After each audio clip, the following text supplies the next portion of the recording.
All right, so let's see what we have today. Someone sent me this video. It relates to women and money, and it went viral on TikTok. So let's have a look and see what we think about it. So how did you guys meet each other? I met online. Online? Yeah. And what's the age difference between you two? I am 42. Nice. And what about you? 25. 25. And the age, it's not really a factor at all? I mean, I prefer women who are more feminine and, women who are more submissive. So I think younger women, expect more leadership from an older man. I feel like if the actual answer was no, he could have just said no. Right? It does feel like a little bit of rationalization, right? Age isn't a factor? Nope, not at all. That's how I would react in his shoes, but fair enough. This is called qualifying yourself. And what about you? Like, what do you look for in a guy? Money. Money? That's surprisingly direct. I'm not going to say there aren't women who think that, but just to like flat out say that and to say that right in front of the guy is funny. Also, it's not that surprising. I think this is Beverly Hills, and I think it does look like he has some shopping bags and stuff like that. So it does look like there's a money component to whatever they're doing right now. But that's very direct to just flat out say money. So is there like a amount he has to make a year? Like, No, he just has to treat me like a princess. what if he makes like 20K a year? You don't care? As long as he treats me well, I'm fine. Now, those two things she just said are inherently contradictory, right? What am I looking for? Money. Is it okay if he makes 20K a year? Yes. That doesn't make sense. That is internally contradictory. But you know the funny thing? I don't think she's actually lying. I think it's a rationalization, maybe cognitive dissonance, something like that, but I don't think she's actually lying because I don't think she cares about the money in terms of a number in his bank account. I think she cares about the number in terms of, or the money number in terms of her personal experience. And if somehow at a budget of 20K, he was able to give her the same experience that he's giving her while being rich, I think she probably actually would be okay with that. So while it would be impossible, right? It would be impossible to spend the same amount of money if he made 20K. In her mind, I don't care what he makes, I just care what the experience he gives me is. So yeah, if he could make 20K and give her the experience of dating a millionaire, she'd be fine with that. So funny enough, I don't think she's actually lying. I think she actually believes that what she's saying is true. He spoils me. Fire a lot of attention, correct? Like, pretty much? Cool. Interesting. Thank you.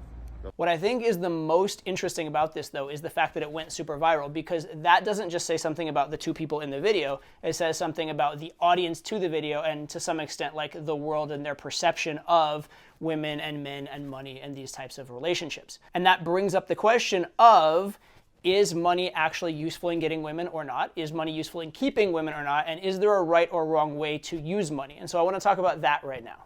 So to start the argument with the conclusion, money does help with getting women a little bit. Money does help with keeping women a lot. And yes, there definitely is a right or wrong way to go about using money with women. And I will say, again, I said with this couple in the video, more power to them. They know what kind of relationship they're in.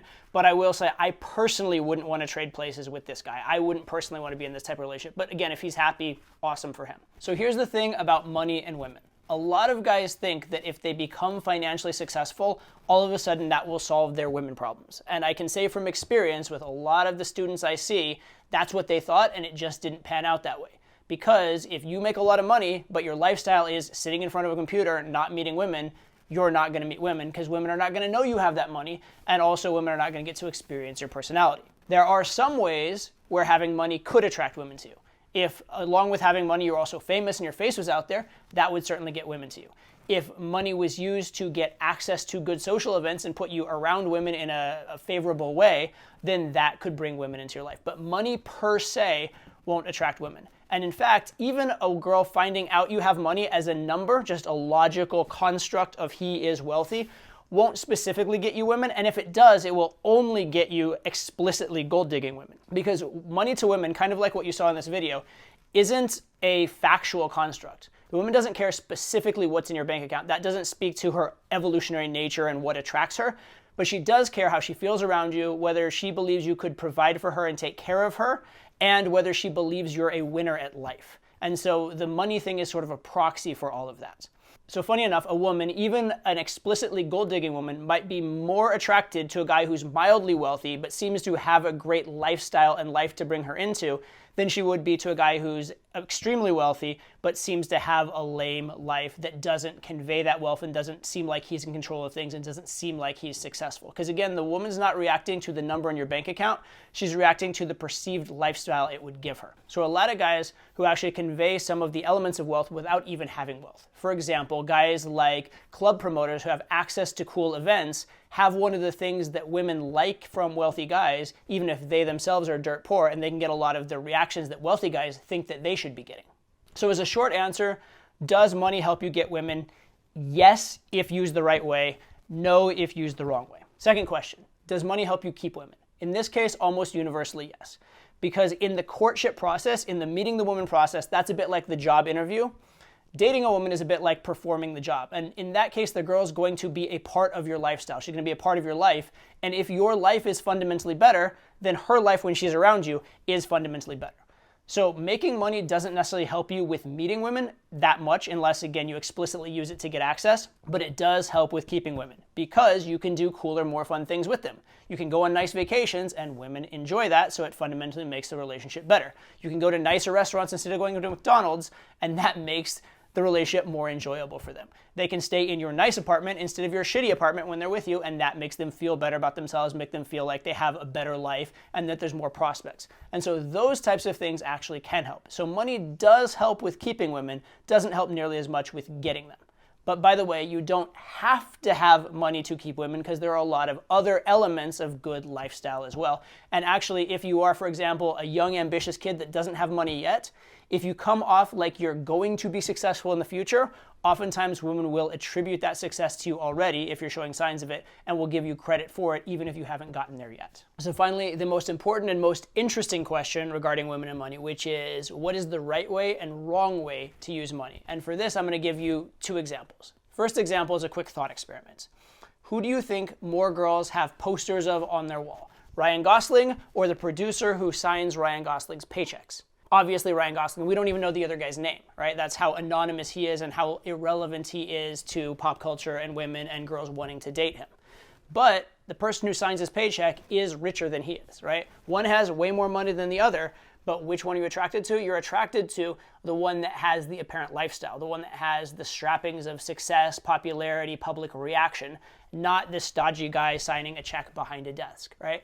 The women are not attracted to the money per se, they're attracted to how the money would translate to them and their lifestyle. So this actually goes to, if you do have some money, how do you want to convey that to women? You don't want to say, I make this amount per year in a very responsible job. You want to say, I'm doing this exciting travel and this exciting personal project and I'm living life and experiencing the world and that sort of stuff, right? You want to say the experiential effects of the money, not the money itself, for two reasons. Number one, it's much more emotionally relevant to them. Number two, if you start talking about having money, it seems like you're bragging or trying to show them you're rich, which actually is self-qualifying and makes you look low value. It looks try hard. Second example is my own personal standard for spending money on women. When I first started in game, when I was a young college student, I was broke. I literally could barely afford to take a girl to lunch, and so I had to convey my value with things other than money. As I've become a more established, adult male, I've had some money and resources to spend that can be used to provide lifestyle for women that I date and can be used to show that I am successful to some extent. But I have a criteria that I like to say, which is that I will spend money to bring a girl on a trip with me, but I will not pay a girl's rent or buy a girl a refrigerator. All right? And the idea here is I will spend money for me and the girl to have an experience together. The idea being that as I'm spending that money, yes, it is enhancing the girl's experience. Yes, it's enhancing the girl's life, but it's also for my own enjoyment and for my own benefit. It's for something we're doing together, and I have an emotional, visceral, positive from it. As opposed to me paying a girl's rent is purely for her, and it doesn't give me a positive experience, and it's not something we're doing together, right? And so this idea of what is your money for? Is your money, the fact that you're wealthy, does it translate to her as she can have a better life experience? Or does it translate to her as she doesn't have to work or she can just lean on it? So there's this distinction that I'm getting to here, which is this idea of lover versus provider, because girls will sleep with guys for two reasons. Either because he takes care of them, he provides for them, or because he's the genetically best specimen they can get. And the problem is when you lead too much with money, especially with the logical construct of money, you can fall into this provider frame and you become this boring, unexciting guy that they're dating. But it is very possible to be a rich guy and still be exciting. For example, if a girl hooks up with a Leonardo DiCaprio or a Derek Jeter type guy, she doesn't expect that's going to be for a relationship. And she's not trying to get to his money. In fact, she thinks it's a win for her just to have slept with him. It's actually a status symbol to have even slept with that person. But if she were to, sleep with fat, balding CEO behind a desk who's not famous and not attractive to her in some way, then it would be purely because, he could put her through college or something like that in her mind, right? So there's money that is money that's associated with partying and experience and a great life, and then there's money that's associated with security. And you very much want to make sure that if you're conveying that you are wealthy, you're conveying that you're wealthy and that translates to a fun life, not to a stable, boring, I'll take care of you sort of value proposition. So to come all the way back around to the video at the start, that looks very much like a provider type relationship. I mean, it looks for all the world like the guy is taking the girl shopping on Rodeo Drive. So it's a very stereotypical provider type relationship. And can that work sometimes? Yes, depending what you mean by work. It can attract a certain type of girl and it can keep a certain type of girl as long as you keep investing money into it. It will not prevent that girl from leaving for someone with more money, and it will not prevent that girl from cheating with someone who she finds more emotionally relevant, potentially. But it could give you, that relationship where you are trading money for sex in sort of a roundabout way. So does it work? Yes, but it depends what you want. And I don't think that's what most guys want, which is, I think, why a lot of people reacted very strongly to this video, because a lot of guys explicitly want a relationship where the girl likes them, for their personality, and where, if they were to go through tough times, the girl would stick around, and where they can believe that the girl would actually be loyal to them and not just jump ship for the next better opportunity. So again, does money work with women? Yes, no, maybe. It depends how you use it, and there's definitely a right and wrong way, and there's definitely certain outcomes that I would suggest personally you try to avoid. So let's end with a quick thought experiment. Let's say that hypothetically, this guy was tired of dating girls that wanted him for his money, and he wanted to attract girls for other reasons, and he came to me. What would I tell him? Well, I would tell him, number one, start conveying yourself differently, conveying yourself more as an experience rather than as a provider. I would also try and teach him to communicate in a way that's emotionally relevant and fun. And I would also probably tell him to delay showing the girl he has money for a little bit, right? Talk to the girl, engage with the girl, have a good interaction with the girl for at least, 15, 30 minutes, an hour, maybe a lot longer than that, before flashing the money, right? You want to make sure the girl likes you first before you start investing the money. You don't want to lead with the money. You would rather have the girl like you as a person and then find out as a cherry on top that you happen to be wealthy. So those are my thoughts on love and money. If you like the video, subscribe. And also if you have some thoughts of your own, feel free to post those in the comments. I'd love to see them. All right, see you on the next one.